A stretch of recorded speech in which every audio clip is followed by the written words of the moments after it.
Започваме с краткия видео бюлетин за пазара на имоти в основните градове в страната, най-вече се спрем на Варна.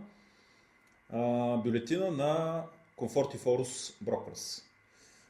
Колеги, приятели, днес ще говорим за някои от основните фактори на пазара и какво е състоянието на тези основни фактори. Ще започнем първо с данните за вписаните актове за покупко-продажба в основните градове и започваме от Варна.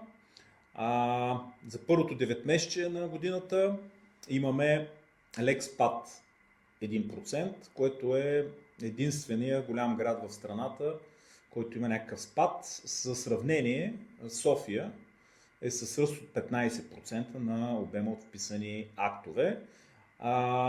Това важи и за Пловдив, там има 4% ръст.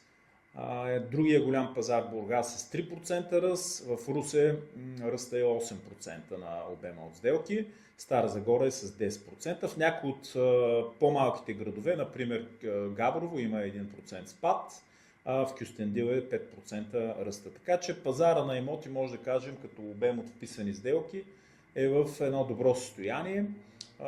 Във Варна спада е незначителен, общия обем за 9-месечието е от 10 664 вписани акта. Това, което трябва да кажем също е за няколко от общините по Черноморието, като вписани актове. Състоянието на черноморските общини е много добро. Имаме предвид по-малките такива. Ще започнем с Северното Черноморие. 14% ръст на обема от вписани актове в Балчик, 9% в Бяла, в Каварна 11%. Най-големия пазар, който всъщност се оказва четвърти, понякога даже трети пазар четвърти пазар в страната, понякога изпреварва Бургас, това е Несебър. Община Несебър е с 6792 вписани актове, което е 5% повече от същия период на 2024 година. Между другото, Несебър и Бургас се оказва, че се сменят водачеството. Понякога в последните 15-20 години Несебър изпреварва Бургас, понякога Бургас изпреварва Несебър.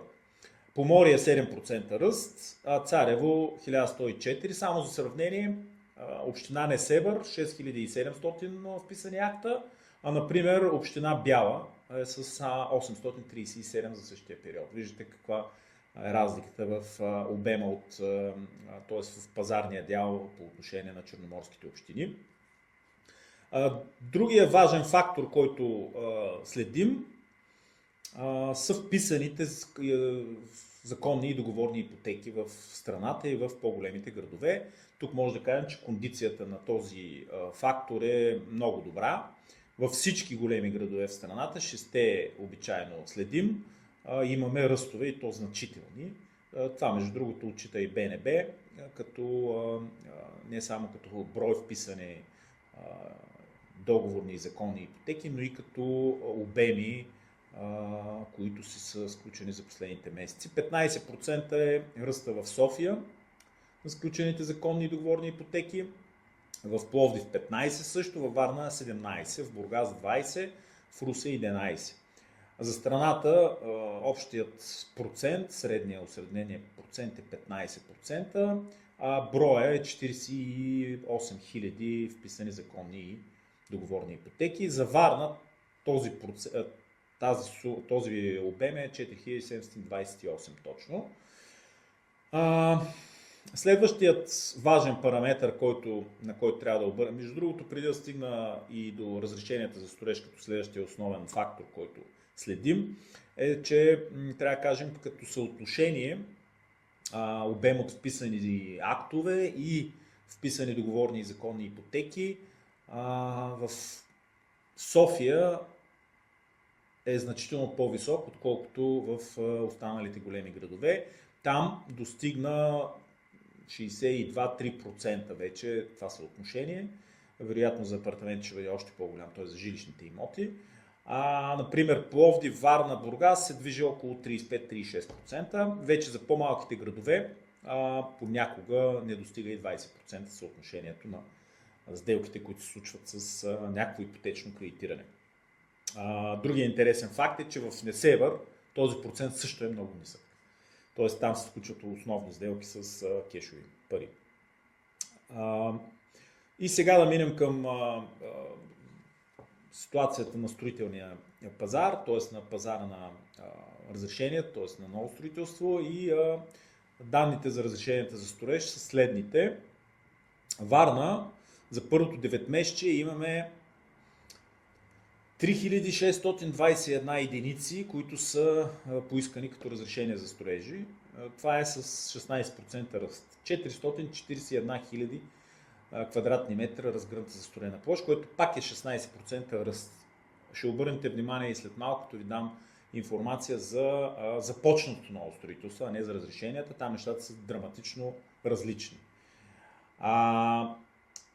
По отношение на останалите градове, в София имаме 8620 единици, което е спад с 5% разрешение за строеж и 1 12 500 квадратни метра разгъната застроена площ, което е с 4% лек ръст.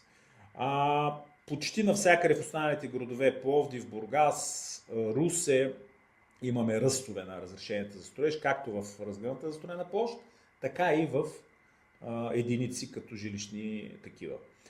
Само в Стара Загора имаме спад и на двата показателя. Така че това е ситуацията при разрешенията за строеж.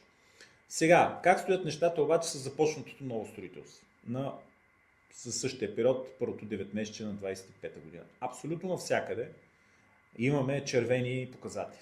Тоест, Варна имаме 45% спад на разгъната застроена площ за 9-месечието. Това е много значим спад и 53% имаме спад при единиците. Това е абсолютен рекорд за страната. Аз не съм виждал подобни данни за последните, може би, 10 на 15 години, откакто следим тия показатели. Само 2118 единици са започнати от началото на 2025 година или 245 634 хиляди квадратни метра разгъната застроена площ. Ще ви дам за сравнение. В Пловдив имаме 403 хиляди квадратни метра започнати, 3266. Обичайно никога Пловдив не е изпреварвал Варна по отношение на започнатите единици. Там спад също има, между другото с 10% по РЗП и 12% при единици. София е по-драматично от Пловдив, но малко по-малко от Варна. Спада имам предвид. 714 хиляди квадратни метра започната РЗП и 4800 единици, което е 23% спад и 30% при единици. Виждате за колко важен параметър е започнатото ново строителство. То оказва влияние на предлагането и тогава, когато предлагането намалява, разбира се, има натиск върху цените, които логично, за съжаление, за някой е за радост, за някой е съжаление, се покачват стремително в последните 2 години и половина с по 15-16% средно на годишна база в почти всички големи градове. За страната също имаме спадове и за РЗП е започнато, и за единиците. Общо единиците в страната, жилищните нови са 20 600. И накрая, за да заформим цялостната картина, да кажем няколко думи за индекса на цените на жилищата. Основните 6 града се следят от националната статистика. За тях ще ви дадем информация. За второто тримесечие имаме данни по отношение на същия период на 2024 година. Варна е с ръст от 15,7%. София с 16,3%. Варна е с 19%. София с 16,3%. Пловдив е с 15,7%. Отново Варна е с рекорд измежду всички градове. Бургас с 14,2 индекс на покачване за този период спрямо същия на миналата година, 7,4 Русе и Стара Загора 13,7%. Дами и господа, приятели, колеги, уважаеми купувачи и продавачи, това е ситуацията с данните за първото 9-месечие. Накратичко може да кажем, че продължава тенденцията да има значими фактори, които да влияят позитивно на този пазар. В следващото видео ще коментираме и какво очакваме да се случи след 1 януари 2026 година и по-точно как ще повлияе влизането ни в еврозоната.